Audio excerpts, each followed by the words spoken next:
Hadirin disilakan duduk kembali.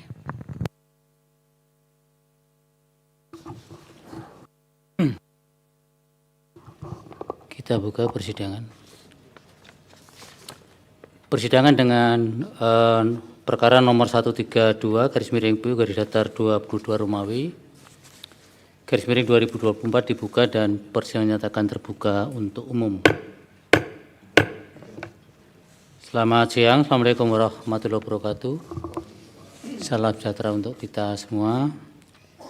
Diperkenalkan untuk pemohon yang hadir. Terima kasih Yang Mulia.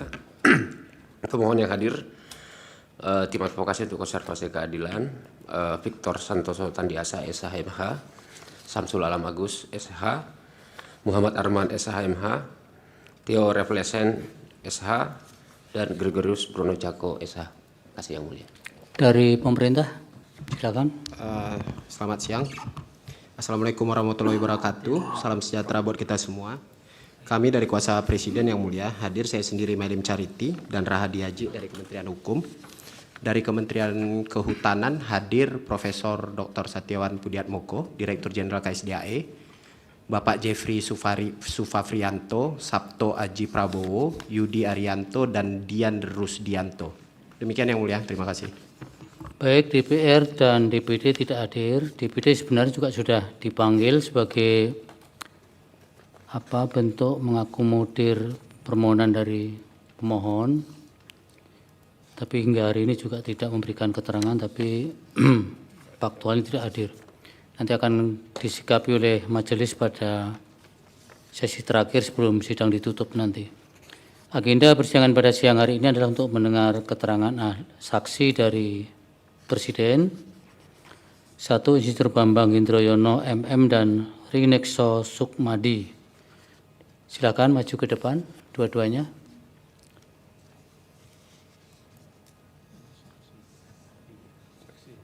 Agamanya semua Islam, mohon berkenan Yang Mulia Bapak Profesor Dr. Guntur Hamzah untuk memandu lafal sumpahnya. Ya, baik, terima kasih Yang Mulia Bapak Ketua. Pak Insinyur Bambang Hendroyono MM dan Pak Rinekso Sukmadi, ikuti lafal sumpah yang saya sampaikan. Bismillahirrahmanirrahim. Demi Allah, saya bersumpah sebagai saksi akan menyampaikan keterangan yang sebenarnya, tidak lain dari yang sebenarnya. Terima kasih, saya kembalikan ke Pak Ketua. Baik, terima kasih Prof. Silakan kembali Bapak-Bapak. Dari Presiden siapa dulu yang akan didengar kesaksiannya? Insinyur Bambang Hendroyono Yang Mulia. Pak Insinyur Bambang silakan, bisa di podium. Waktunya 10 menit.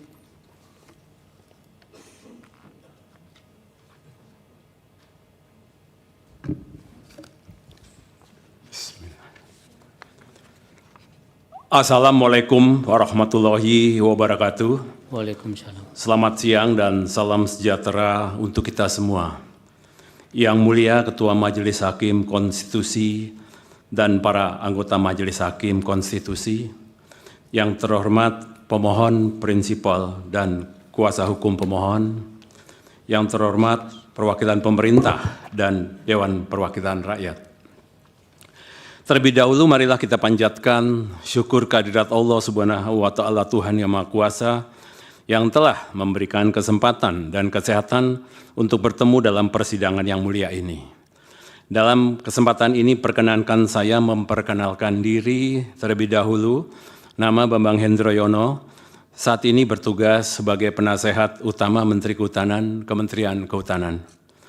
Kehadiran saya dalam persidangan yang mulia ini adalah sebagai saksi yang mendengar, melihat, dan mengalami sendiri serangkaian tahapan proses pembentukan Undang-Undang Nomor 32 Tahun 2024 tentang perubahan atas Undang-Undang Nomor 5 Tahun 1990 tentang konservasi sumber daya alam hayati dan ekosistem atau KSDAE, mulai dari tahap perencanaan, penyusunan, pembahasan, pengesahan hingga pengundangan.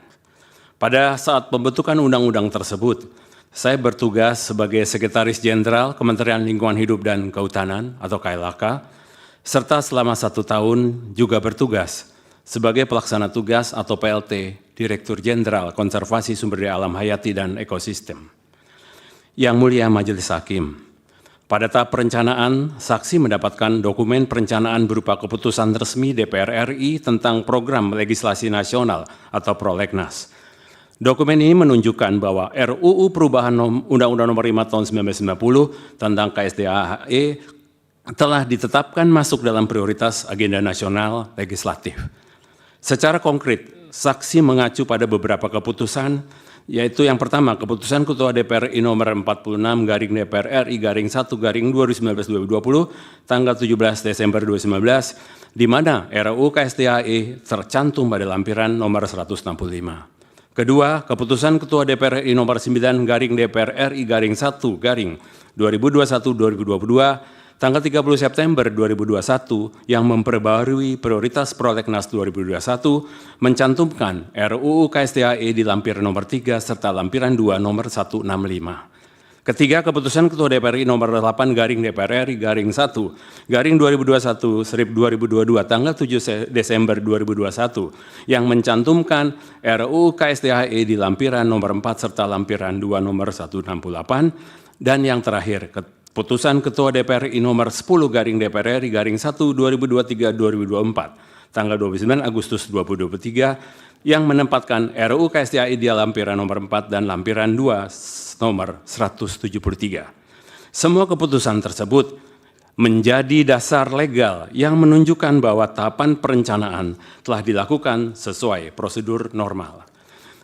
Kemudian pada tahap penyusunan, saksi secara langsung terlibat dalam proses penyusunan naskah akademik atau NA dan RUU Perubahan Undang-Undang Nomor 5 Tahun 1990.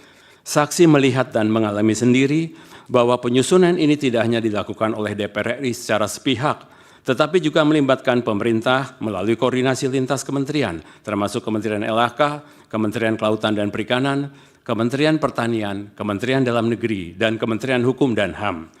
Proses ini didukung oleh dokumen dan bukti surat resmi, seperti surat Ketua DPR RI nomor B garing 12825 garing LG.01.01 garing 7 2022 tanggal 7 Juli 2022 yang menyampaikan RUU usulan DPR kepada Presiden serta surat Menteri Sekretaris Negara nomor B688 garing M garing D 1 garing HK 00.02 garing 07 KAS garing 2022 tanggal 25 Juli 2022 meminta pembahasan RUU bersama daftar inventarisasi masalah DIM jangka waktu 60 hari. Saksi juga terlibat langsung dalam beberapa forum penyusunan seperti pertemuan diskusi ahli expert discussion pada tanggal 13 April 2022 di Hotel The Westin Jakarta dan focus group discussion di Hotel The Ayana Mid Plaza, di mana akademisi, pakar, dan unsur pembentuk undang-undang hadir memberikan tanggapan, saran, serta kritik yang kemudian diserap ke dalam DIM. Pada tahap ini DIM yang telah dirumuskan diparaf oleh 5 menteri terkait menunjukkan adanya komitmen dan kesepahaman lintas sektor yang solid. Majelis Hakim yang mulia, berlanjut ke tahap pembahasan. Saksi menjelaskan bahwa pembahasan RUU KSDAHE dilakukan dalam 2 tingkat pembicaraan formal antara DPR RI, pemerintah, dan DPD RI.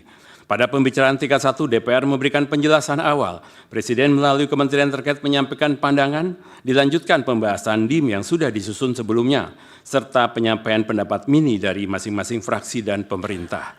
Saksi secara langsung mengikuti dan mencatat proses ini, termasuk rapat-rapat panitia kerja DPR RI yang diadakan berturut-turut 14-15 Juni 2023, 25 September 2023, 2 Oktober 2023, 15 November 2023, 22 November 2023, 19 Maret 2024, dan 13 Juni 2024.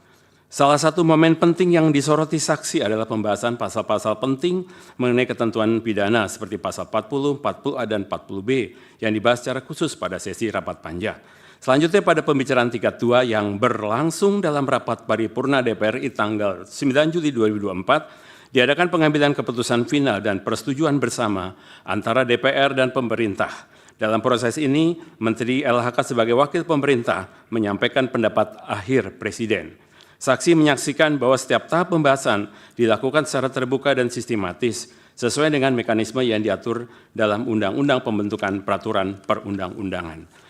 Yang Mulia Majelis Hakim, sebagaimana saksi ketahui, telah ditetapkannya keputusan Ketua DPR RI nomor 46 garing DPR RI garing 1 garing 2020 tanggal 17 Desember 2019 sebagaimana disebut di atas, di mana RUU KSDAI tercantum pada lampiran 165 dan keputusan DPR RI nomor 9 garing DPR RI garing 1 garing 2021-2022 tanggal 30 September 2021 yang memperbarui prioritas prolegnas 2021 mencantumkan RUU KSDAI di lampiran nomor 3 serta lampiran 2 nomor 165.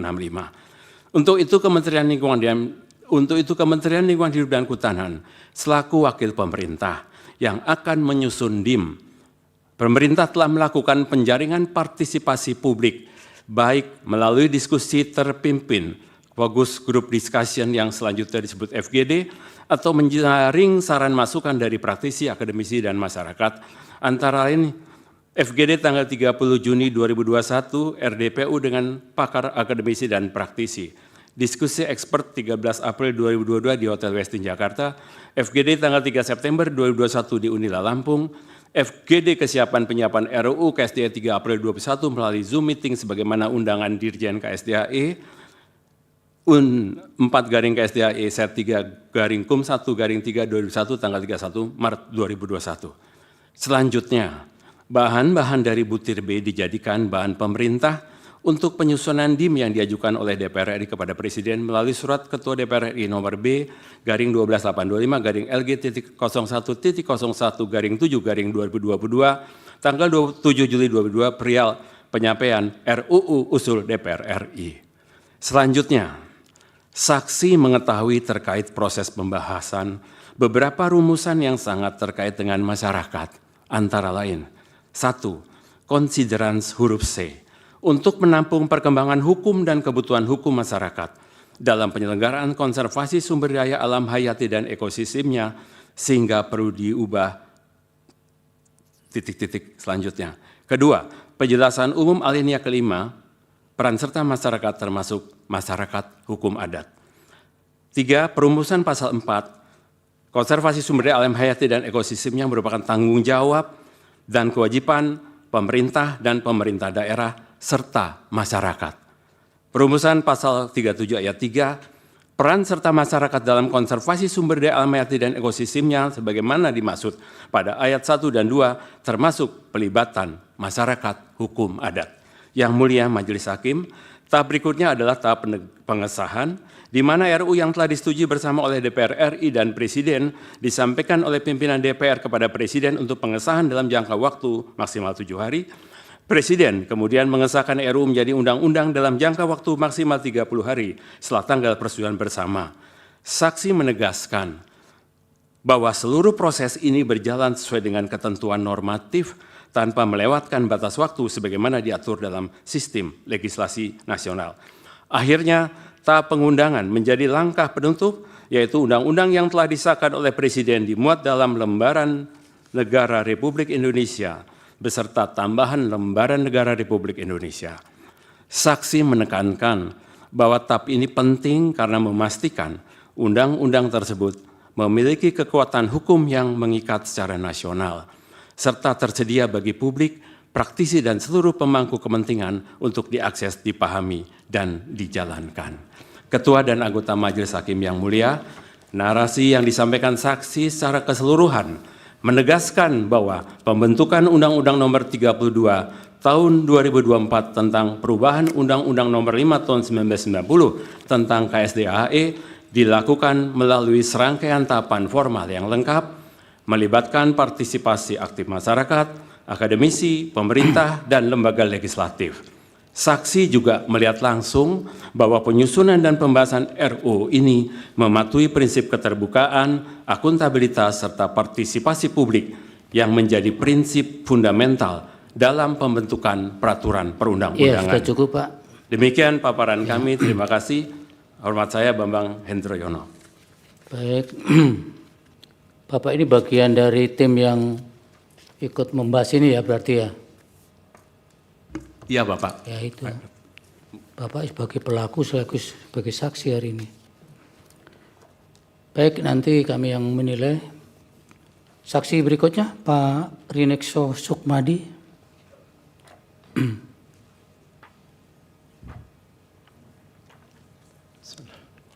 Assalamualaikum warahmatullahi wabarakatuh. Selamat siang, salam sejahtera untuk kita semua. Yang mulia Ketua Majelis Hakim Konstitusi dan para anggota Majelis Hakim Konstitusi, yang terhormat pemohon prinsipal dan kuasa hukum pemohon, yang terhormat perwakilan pemerintah dan Dewan Perwakilan Rakyat. Terlebih dahulu, marilah kita bersama-sama memanjatkan puji syukur kehadirat Allah Subhanahu wa taala, Tuhan yang Maha Kuasa, yang telah memberikan kesempatan dan berbagai nikmat sehingga kita pada hari ini bisa berjumpa di persidangan yang mulia ini. Dalam kesempatan yang baik ini, perkenankan saya memperkenalkan diri.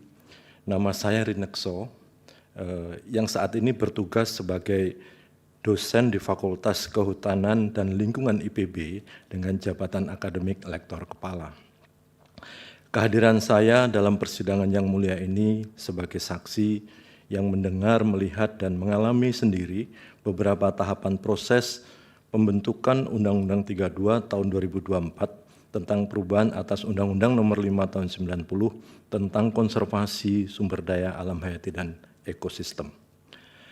Keterlibatan saksi dalam hal ini terbagi menjadi dua hal. Yang pertama, keterlibatan pada tahapan penyusunan. Yang pertama, saksi hadir dalam FGD aktualisasi dan implementasi tata kelola kawasan konservasi yang diselenggarakan secara daring melalui platform Zoom tanggal 3 April 2021. Dengan keterangan sebagai berikut, pertemuan saat itu dipimpin oleh Wakil Menteri Lingkungan Hidup dan Kehutanan. Kehadiran saya didasari atas undangan Direktur Jenderal Konservasi Sumber Daya Alam dan Ekosistem nomor UN 4-Set-3/Kum1-3/2021 tertanggal 31 Maret 2021. Pada saat itu hadir bersama saya Dr. Muhammad Taufik Tri Hermawan SHUT MSI dari Universitas Gadjah Mada, lalu Profesor Satyawan Pudiatmoko dari UGM juga, Profesor Dr. I Nyoman Nurjaya SHMH dari Universitas Brawijaya, Ahmad Gusman Catur Siswadi SH LLM PhD dari UNPAD, dan Angga Dwi Artama PhD dari Institut Teknologi Bandung. Pada saat itu saya menyampaikan paparan tentang pandangan terhadap pengelolaan kawasan konservasi di Indonesia. Yang kedua, saksi juga hadir dalam rapat dengar pendapat umum Panja Komisi 4 DPR RI dengan pakar akademisi dan praktisi konservasi tanggal 30 Juni 2021 dengan keterangan sebagai berikut. Pada saat itu RDPU diselenggarakan secara daring melalui platform Zoom yang juga disiarkan langsung melalui YouTube. Link YouTube tertera di sini.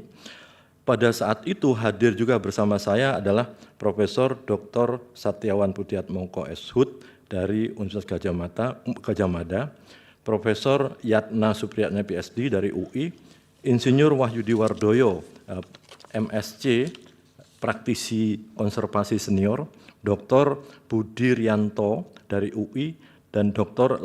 Siti Latifah dari Fakultas Kehutanan Universitas Sumatera Utara. Pada saat itu saya menyampaikan materi tentang Undang-Undang Konservasi Keanekaragaman Hayati sebagai payung pemanfaatan sumber daya secara berkelanjutan.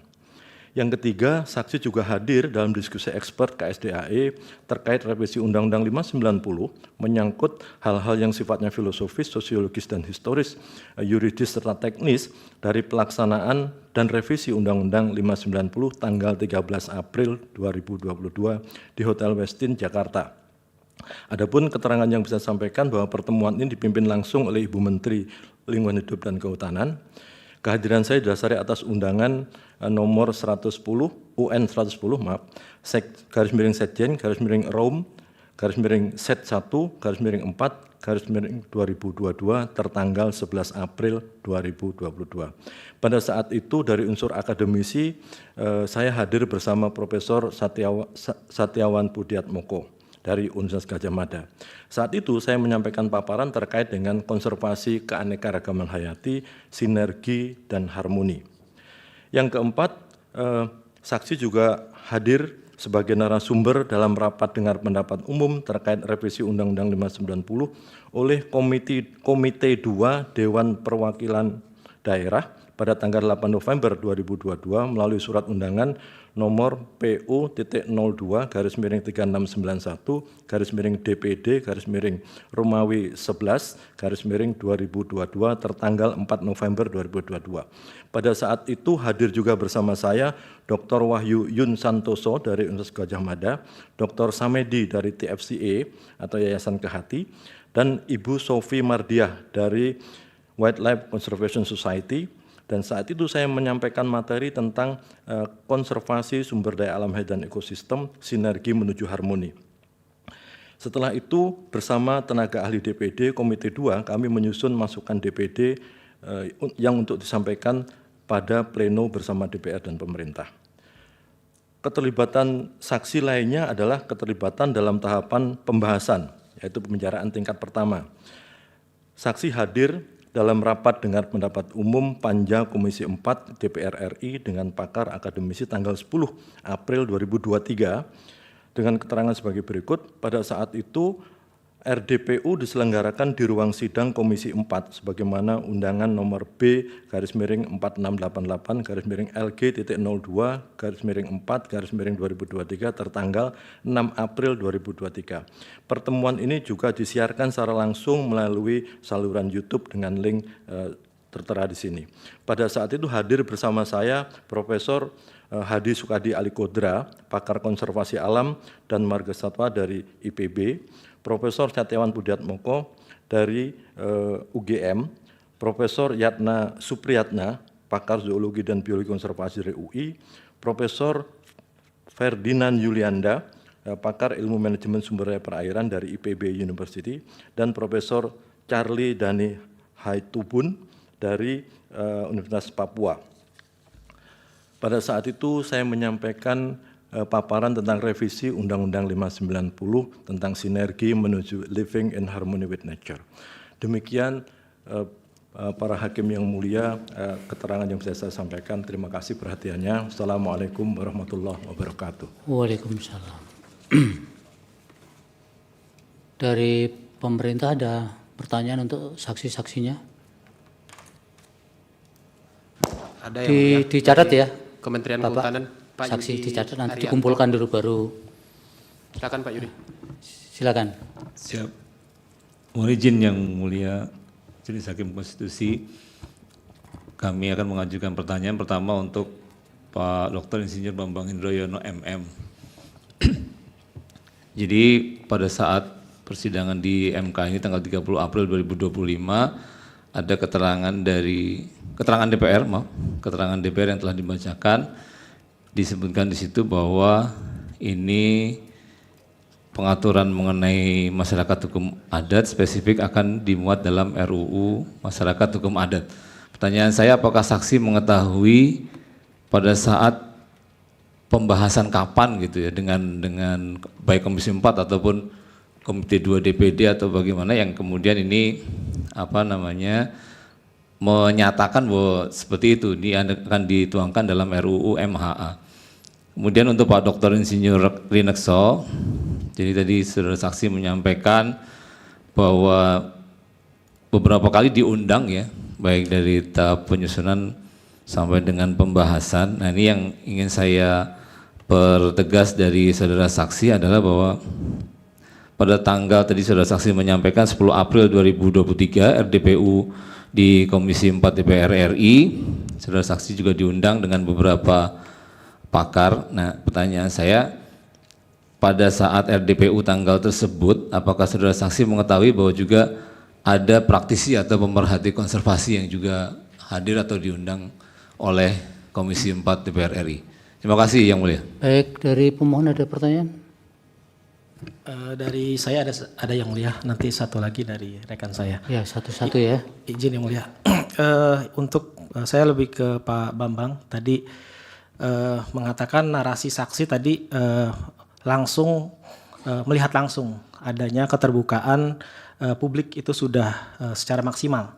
Nah, yang ingin saya tanyakan kepada saudara saksi, dari total proses pembentukan Undang-Undang KSDHE itu ada berapa kali saksi dilibatkan hadir?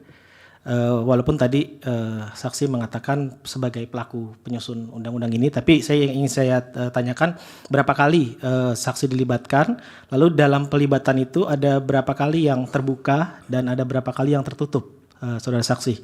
Dan yang terakhir, apakah saudara saksi mengetahui DPD dilibatkan juga dalam penyusunan ini, dan apakah ada DIM dari DPD yang diserahkan? Karena hari ini DPD tidak hadir, mungkin saksi punya informasi. Terima kasih. Untuk saksi yang satu, silakan. Jika ada, cukup ya. Dari hakim, ada yang mulia? Silakan, Pak Arsul. Terima kasih Yang Mulia Pak Ketua. Sedikit saja nih saksi Pak Bambang nih ya terutama. Saya mohon penegasan aja karena kan kalau saya baca di keterangan Presiden ini ya yang terkait dengan rapat-rapat ya atau pembahasan ini kan terbagi dalam 3 ya.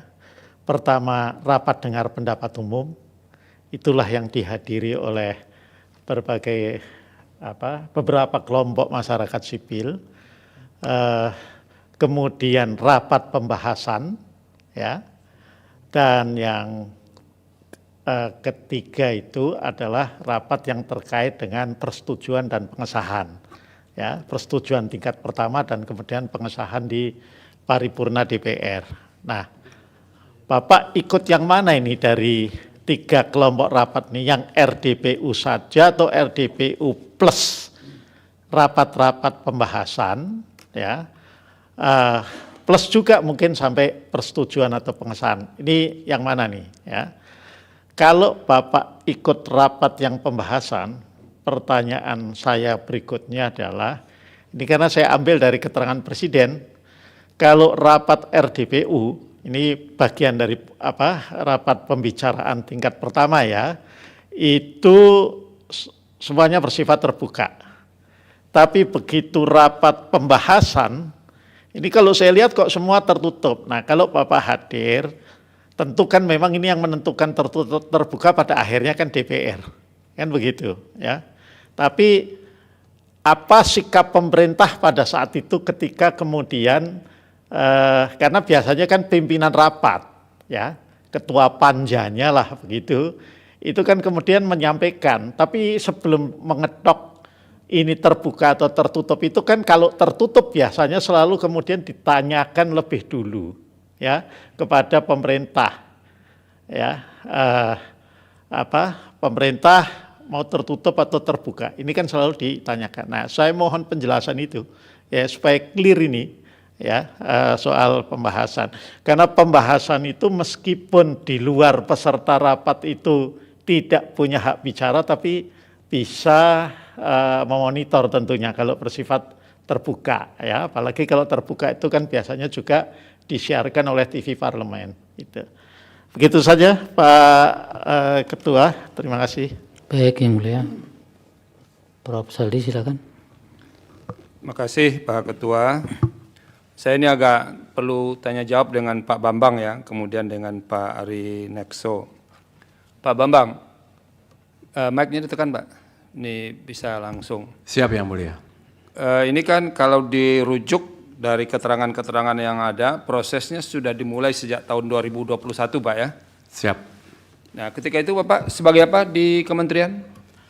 2021 saya sebagai Sekjen. Sekjen, ya. Oke, itu di kementerian. Di pembahasan ini posisi Bapak sebagai apa dalam proses pembentukan undang-undang ini? Sebagai saksi data, sebagai saksi dari pihak pemerintah. Bukan, ketika, kalau saksinya di sini Pak. Ya, sudah. Nah ketika undang-undang ini dipersiapkan, kan mempersiapkan DIM dan segala macamnya itu. Baik. Bapak di tim pemerintah sebagai apa ketika itu? Yang pertama, KLHK membentuk tim internal Ya, dan saya sebagai ketua selaku sekjen Bapak selaku ketua ya. dalam hal penyiapan DIM. Oke. Yang kedua, saya sebagai ketua lagi atas keputusan Menteri LHK untuk tim pemerintah dalam menyusun RUU yang melibatkan seluruh kementerian yang terkait. Ini, Ketua tim.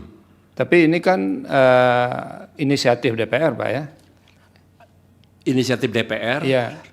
Kok Bapak lagi mempersiapkan RUU itu apa maksudnya itu? izin yang mulia. Ya, Sejalan dengan pertanyaan pemohon juga. ya.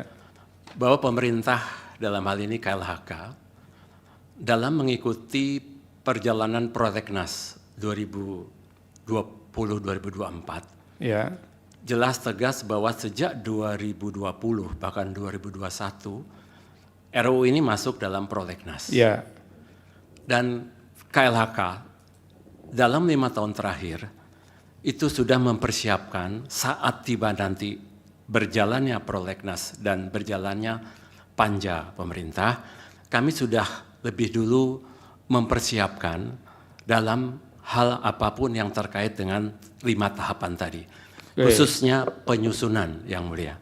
walaupun pada akhirnya ini diambil inisiatif oleh Keputusan DPR, inisiatif DPR. inisiatif. Jadi kan kalau menurut ketentuannya kalau terdapat 2 draft, lalu kan yang dipakai kan draftnya DPR. Akhirnya kan pemerintah bikin DIM, Pak ya? Pemerintah bikin DIM, Pak, Oke. ya. Nah, dalam proses menyusun DIM itu, Pak, tolong Bapak ceritakan apa yang dilakukan sebagai ketua ketua dari pemerintah, dari kementerian. Baik. Sejak saya sebagai ketua tim pemerintah internal di KLHK, Ya, karena secara sadar kami harus menguatkan DIM yang akan kami susun, dan tentunya dengan nantinya RUU diserahkan oleh DPR ke Presiden melalui Mensesnek, kami harus siap. Oke. Dalam tahapan itulah kami sudah melakukan evaluasi kinerja pengelolaan kawasan konservasi. Dan tadi oke, sudah berarti kami di situ, Pak. Ya.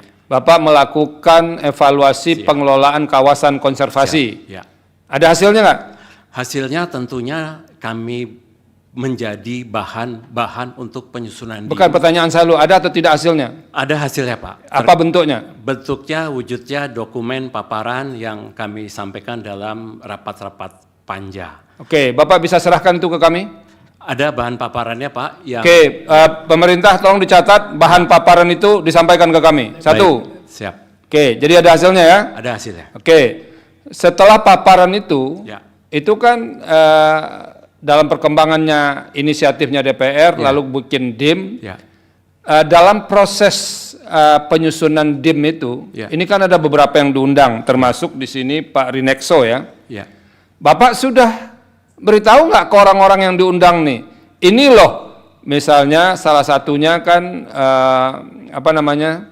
naskah akademiknya ada nggak? Naskah akademik dari seluruh pakar akademisi ada, Bapak? Bukan, tidak ada naskah akademik seluruh pakar akademisi, Pak. Dari yang Bukan yang saya tanya, naskah akademik rancangan perubahan undang-undang itu ada atau tidak? Dari DPR, Pak. Iya, kan Ada. mereka yang susun Ada. kan dari mereka. Ada. Dalam penyusunan NA dan Bukan RUU dulu, ada. tunggu dulu. Ya. Itu ada. Ada. Oke, nanti itu yang kedua. Tolong dicatat pemerintah, diserahkan ke mahkamah. Ya. Ini untuk menelusuri ada atau tidaknya proses ini, Pak. Ya. Kalau Bapak bilang ada di sini, nanti terbukti tidak ada, ini prosesnya tidak benar ini. Siap. Makanya saya tanya satu persatu. Oke, Ada. naskah akademiknya ada ya? Ada, Bapak. Nah, naskah akademik itu pernah nggak diserahkan ke expert-expert yang diundang itu? Ini saya mau tanya ke beliau nih, saya konfirmasi langsung. Bapak serahkan enggak? Tunggu dulu, Pak. Bapak nanti jawab. Bapak serahkan enggak naskah akademik itu kepada expert? Ini nanti kami cek lagi, Pak. Bukan, tapi itu dalam- kan peristiwa sudah Iya, Bapak peristiwa lalui, kok sudah dicek lakukan. lagi? Iya, naskah akademik ini dalam proses itu, dalam FGD kami sampaikan juga, Pak. Pak Rinekso, Bapak menerima naskah akademiknya? Ya. Saya menerima naskah akademik dari DPD, Pak. Dari DPD, dari pemerintah tidak? Atau dari DPR tidak ada? Dari DPR. Berarti nggak ada ya? Ini sudah dua keterangan yang berbeda ini. Tadi pertanyaan saya, ke expert-expert yang diundang diserahkan atau tidak? Kata Bapak diserahkan, kata Pak Rinekso tidak. Nah ini kita catat. Ya. Oke. Jadi Bapak cuma dapat naskah akademik yang dari DPD. Betul yang mulia. Pak Rinekso, ini kami sudah undang DPD juga tapi tidak datang ya. Oh, baik. Bisa nggak naskah itu masih ada simpanannya nih Bapak nggak? Saya mesti cari dulu ya. Oke, kalau begitu pemerintah harus cari itu. Karena itu kan prosesnya dari pemerintah sendiri. Iya. Ya, tolong itu diserahkan juga ke kami. Ya Pak Dirjen ya. Jadi ini mau melihat, mau mencari kebenaran material. Proses itu ada atau tidak. Nah ini beliau mengatakan ada. Bapak itu harus serahkan ke mahkamah. Oke. Pak Bambang, ketika proses dengan para expert, itu mereka diserahkan nggak draft versi yang dari DPR itu ke para expert ini? Jadi ini beliau nih, Pak Rinekso diundang, beliau memaparkan soal konservasi, itu berbasis keilmuan saja atau berbasis kepada naskah rancangan revisi yang sudah disiapkan oleh DPR itu? Dua-duanya Pak. Dua-duanya itu maksudnya gimana Pak? Berdasarkan naskah akademik dan naskah draft RUU. Oke, saya tanya lagi Pak Rinekso. Pak Rinekso, Bapak menerima nggak draft rancangan RUU dari DPR? Belum terima. Nah, sampai sekarang belum terima ya. Nah ini Bapak dekat-dekat nih Pak. Kalau saya jarakkan mungkin akan lebih jauh lagi keterangannya beda ini. Iya Pak. Nah oke, jadi Pak Rinekso tidak terima ya? Tidak terima. Dari DPR? Dari DPD? DPD naskah akademik saya terima. Nah, naskah akademik, rancangannya tidak ya? Rancangan juga di akhir. Oke, kenapa ini penting Pak Bambang, ini untuk pemerintah juga, agar kemudian apa yang dijelaskan oleh expert atau siapa yang diundang dalam pertemuan-pertemuan itu memang berbasis kepada draft yang ada. Kalau enggak kan mengambang saja ini. Si A cerita ke sini, ini cerita ke sini. Tapi kalau draftnya sudah dikasih, nah itu artinya apa? Para pembahas atau expert yang diundang itu akan fokus ke situ. Nah, ini menurut beliau tidak terima draft itu, terutama draft yang dari DPR ya Pak Rinekso ya. Oke, terima kasih. Nah, pemerintah sekali lagi, tolong kami diserahkan draft awal yang dari DPR. Naskah akademik yang dari DPR. Oke, Pak Bambang, ini karena Pak Bambang Pak Sekjen ketika itu harus lebih banyak pertanyaannya. Ada nggak hasil-hasil dari pertemuan itu kemudian dibikin kayak reportnya? Jadi ini para ahli diundang ini, lalu ada masukannya. Masukan-masukan itu ada dibikin nggak dalam satu laporan sehingga nanti dikontes dengan draft yang dibuat DPR? Ada Bapak, matriks. Matriksnya, Bapak bisa serahkan? Siap, nanti kita siapkan. Ya, pemerintah ya. Tambah satu lagi. Ini agak banyak kerjaan pemerintah ini. Ya. Matriks yang dibuat setelah para pertemuan pakar itu. Baik. Ya, Pak Dirjen kan dulu sebagai ahli juga. Sekarang karena sudah jadi pemerintah nih, pekerjaan pemerintah yang kita perintahkan ini. Supaya itu diserahkan. Nah gini Pak Bambang, kami ingin telusuri ini karena prosesnya sudah panjang sejak tahun 2021 paling tidak. Baru kemudian selesainya tahun 2024 itu. Nah kami ingin lacak ini. Ya. Ada, kalau dari keterangan pemerintah itu ada 20 pembahasan yang dilakukan. Tapi katanya 18-nya itu tertutup. Nah saya mau tanya Pak Bambang sekarang. Bapak baca itu keterangan DPR dan keterangan pemerintah Pak? Baca Pak. Baca. Nah sekarang saya mau tanya. Dari 22 yang tidak tertutup itu pertemuan kapan saja dan apa yang dibahas? Saya ikut dari pertemuan ke-1 sampai ke-20. Iya.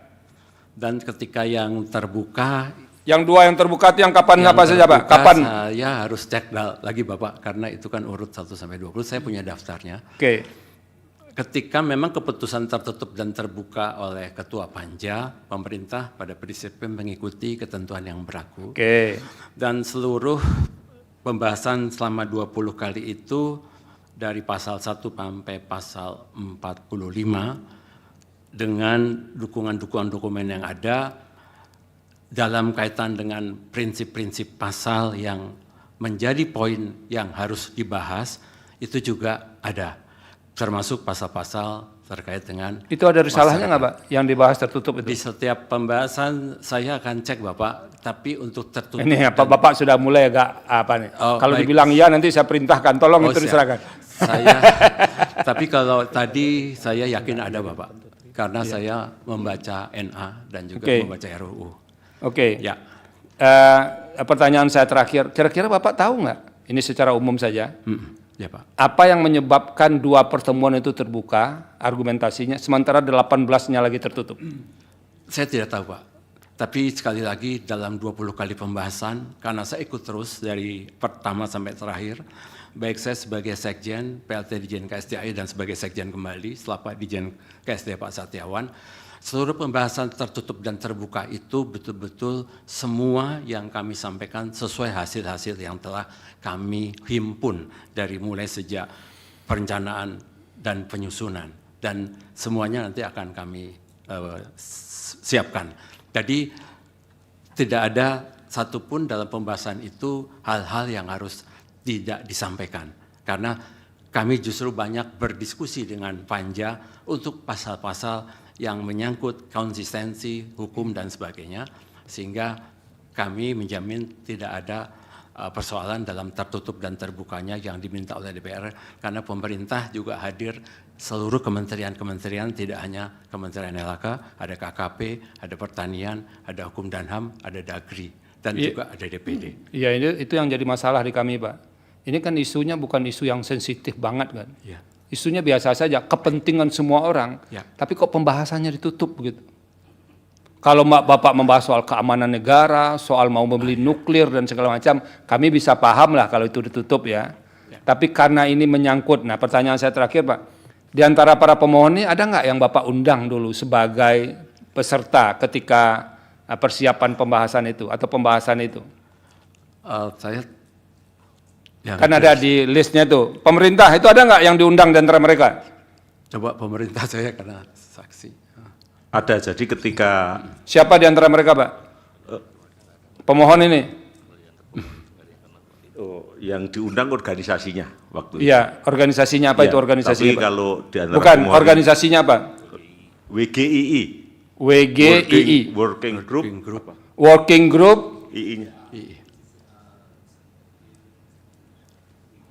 WGI sebentar, Iya. di dalam keterangan kami sudah. Iya, oke. sudah ada. WGII. Termasuk aman, ya. Oke, nanti Bapak serahkan kepada kami bukti undangan ke mereka itu serta daftar hadirnya. Dia datang ketika itu menyampaikan apa? Jangan-jangan jual kecap aja mereka di sini. Kami sudah menyampaikan ini dan segala macam, tapi tidak ditindaklanjuti. Ya, tolong nanti disampaikan. Ini ketika ini mereka datang, ini undangannya, ini daftar hadirnya, dan ini poin yang disampaikan. Bisa ya Pak Dirjen ya? Ya Pak, jadi karena ini kan mirip-mirip kasus konkret ini Pak yang kita bahas ini, maka semua bukti konkret itu harus diserahkan ke mahkamah. Cukup Pak Ketua, terima kasih. Baik, silakan dijawab yang lain Pak Bambang. Pertanyaan dari pemerintah dan pemohon tadi, termasuk para hakim yang belum terjawab. Baik, terima kasih Yang Mulia. Untuk pemohon yang tadi disampaikan terkait dengan beberapa hal yang menyangkut berapa kali dan sebagainya tadi, mungkin bisa saya ulangi lagi. Selama 20 kali saya hadir terus, tentunya bersama tim. Sehingga pembahasan ke pembahasan kami terus konsisten dalam pasal ke pasal. Dan dialog pun terjadi ketika kami harus menguatkan kembali apa yang menjadi komitmen pemerintah, khususnya dalam materi pelibatan masyarakat. Jadi dalam kaitan itu saya ingin menyampaikan bahwa pemohon untuk keterbukaan ini sekali lagi kami ikut terlibat dalam penyusunan DIM sampai RUU dan bahkan pembahasan tingkat 1 dan tingkat 2.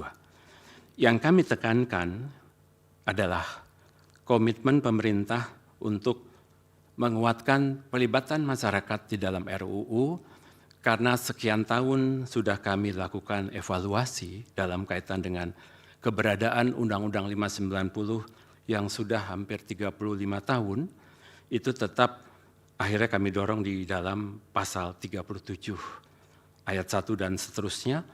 Dan ketika kami menamakan menjadi peran serta masyarakat, itu adalah konsistensi kita terhadap undang-undang yang mengatur masyarakat hukum adat.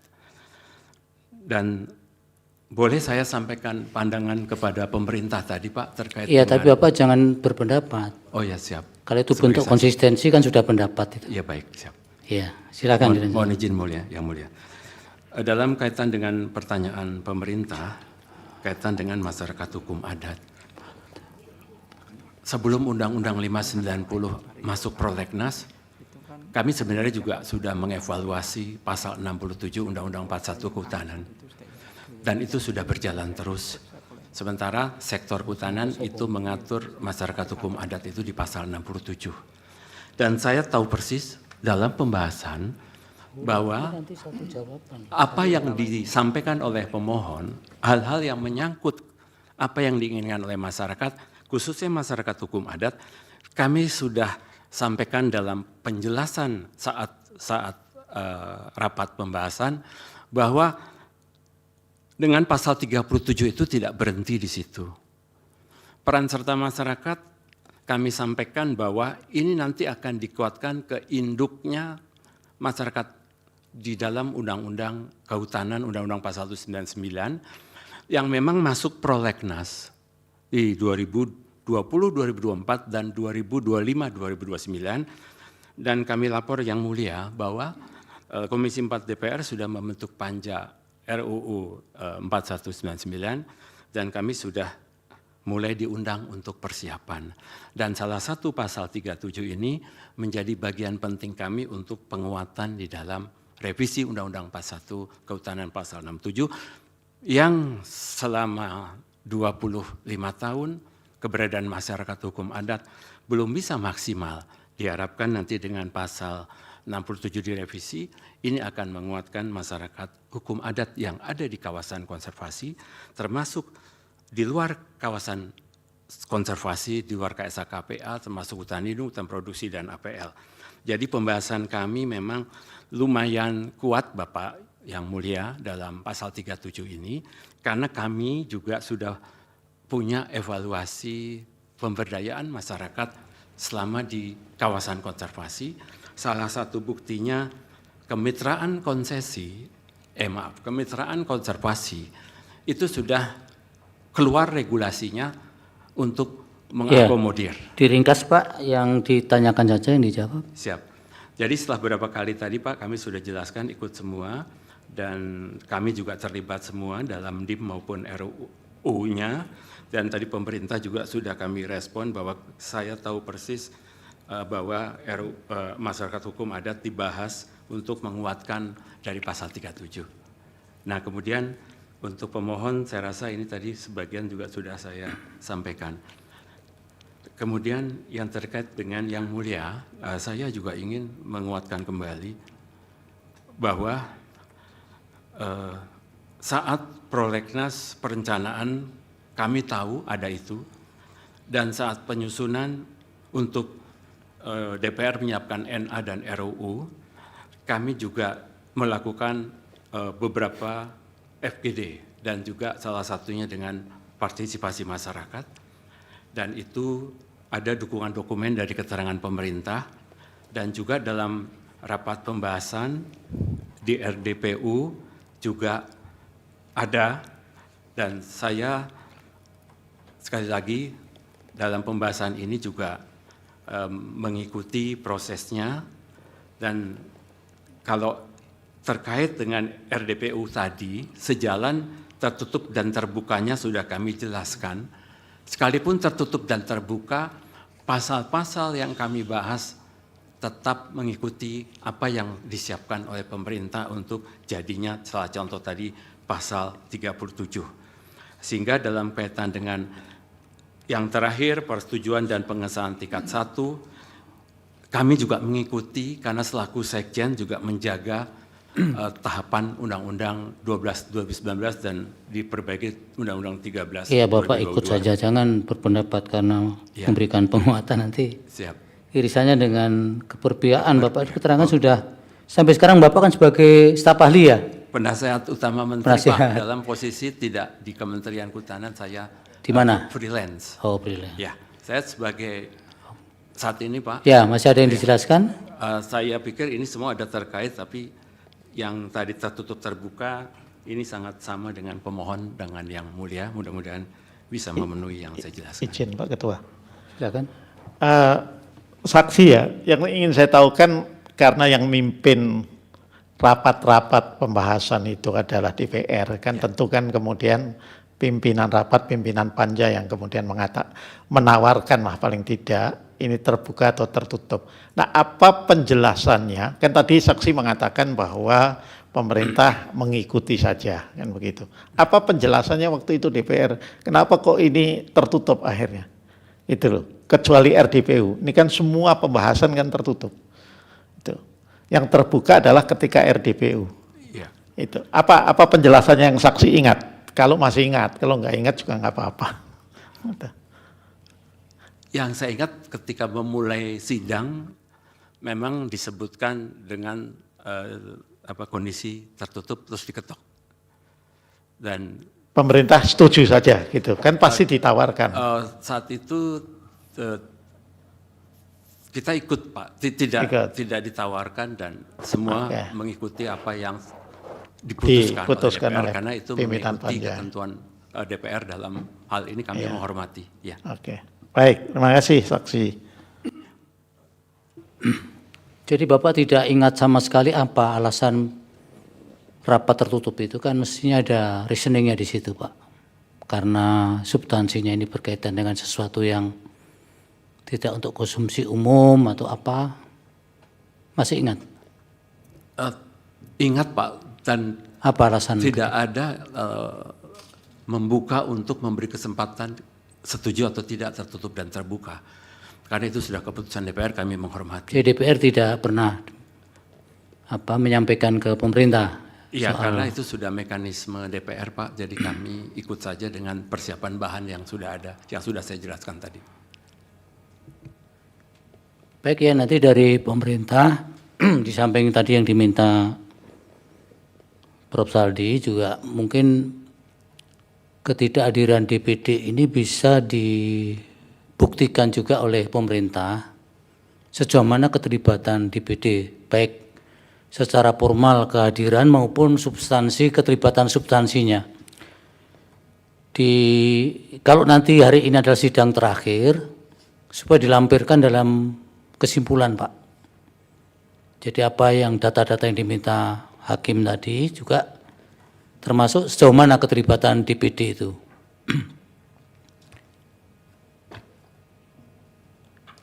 Bisa ditambah saksi Pak? Saksi mana? Saya untuk menyampaikan DPD. Ada pertanyaan untuk Bapak tadi berkaitan dengan DPD? Enggak ada kan? Tidak Bapak, siap. Baik. Untuk pemerintah. Untuk Pak ini, Pak Rinekso, silakan Pak. Baik, terima kasih Yang Mulia. Memang beberapa kali saya diundang di DPR, DPD maupun pemerintah. Dan tadi yang ditanyakan tanggal 10 April, memang itu ada RDPU di DPR Komisi 4. Saya hadir di situ dan ternyata kami para disebutnya akademisi itu sesi pagi. Siangnya ada sesi yang lain. Nah itu setelah saya dengarkan itu akan mengundang pihak-pihak NGO dan NGO gitu kira-kira. Jadi paginya seksi akademisi, siangnya sesi untuk NGO. Demikian. Jadi nggak perlu lagi dipanggil DPD. Cukup ya Pak. Izin Yang Mulia. Apalagi? Terkait dengan yang tadi WGII, kami sudah memasukkan bukti tambahan Yang Mulia dari P21 sampai P27. Baik. Itu tidak benar kalau diundang Yang Mulia. Jadi memang WGII yang meminta untuk diundang dan itu pun tidak mendapatkan penjelasan ataupun tanggapan. Jadi hanya menyerahkan. Ya nanti diperjelas diperjelas di kesimpulan Anda nanti. Oh siap Yang Mulia. Dan juga ada keterangan saksi dari koordinator WGII Yang Mulia.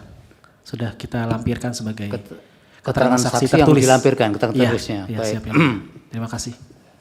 Baik, sekaligus ini mumpung ingat karena dari sidang sebelumnya ada pengesahan bukti tapi kemudian terlewatkan, mumpung ingat ini pemohon mengajukan bukti P23 sampai 29 ya. Siap Yang Mulia, tambahan. Kemudian dari Presiden PK 1 sampai dengan PK 58. Betul ya Pak? Baik, kami sahkan dulu supaya tidak lupa. Baik, terima kasih untuk... Izin Yang Mulia, apakah kami boleh melakukan inzage Yang Mulia untuk buat kesimpulan Yang Mulia? Tidak ada inzage di PU itu. Untuk di melihat, PHPU boleh. melihat bukti-bukti. Jangan nanti menggeser ya hukum acara. Terima kasih Yang Mulia. Ya, karena sebenarnya kehadiran pemerintah, saksi-saksi pemerintah, ahli pemerintah itu untuk konsumsi MK, bukan untuk para pihak, apalagi untuk pemohon. Karena antara pemohon dengan pemerintah dan DPR itu tidak berhadapan-hadapan. Baik ya, kayak pengacara baru saja si Vektor ini. Baik, terima kasih untuk Pak Bambang dan Pak Rumikso.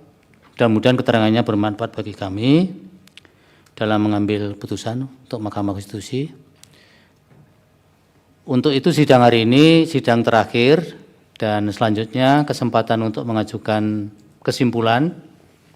Mohon nanti dari pemerintah khususnya supaya dipenuhi apa yang diminta oleh Prof. Saldi tadi dan hal-hal yang berkaitan dengan substansi maupun persyaratan-persyaratan formil yang secara krusial dipersoalkan di persidangan ini, Pak.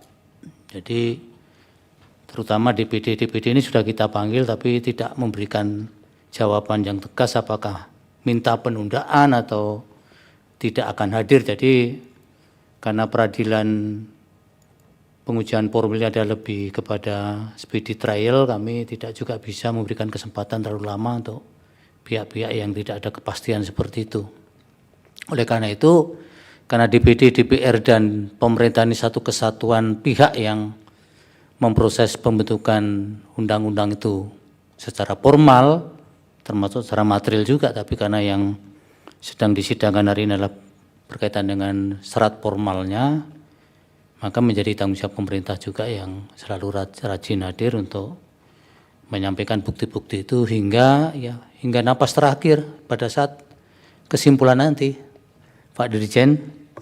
Jadi supaya nanti yang tidak diminta pun bisa dilampirkan, Pak. Siapa tahu dari kami hakim ada yang terlupa yang padahal itu substantif kan. Baik, untuk memberi kesempatan mengajukan kesimpulan diberi waktu sesuai dengan hukum acara 7 hari kerja sejak sidang terakhir. Jadi hari ini sidang terakhir sehingga diberi waktu hingga hari Jumat karena hari kerja tanggal 16 Mei 2025. Pemohon dan pemerintah, DPR dan DPD juga mengikuti sidang ini paling tidak tracing melalui risalah persidangan nanti bisa menyerahkan kesimpulan dalam pada batas waktu yang tadi disebutkan. Sekali lagi terima kasih untuk para saksi dan para pihak, pemohon dan pihak pemerintah. Sidang selesai dan ditutup. Hadirin dimohon berdiri. Yang Mulia Majelis Hakim Konstitusi meninggalkan ruang persidangan.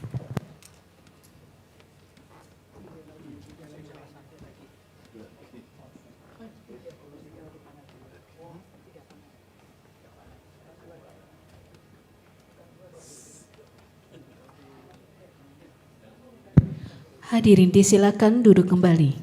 Hadirin yang kami hormati, demikianlah persidangan pada hari Selasa, tanggal 6 Mei 2025 untuk perkara nomor 132 garis miring PUU garis datar 22 Romawi garis miring 2024 telah selesai. Sidang berikutnya akan dilaksanakan pada pukul 14.30 waktu Indonesia bagian Barat untuk perkara nomor 47 garis miring PUU garis datar 23 Romawi garis miring 2025. Terima kasih, selamat siang.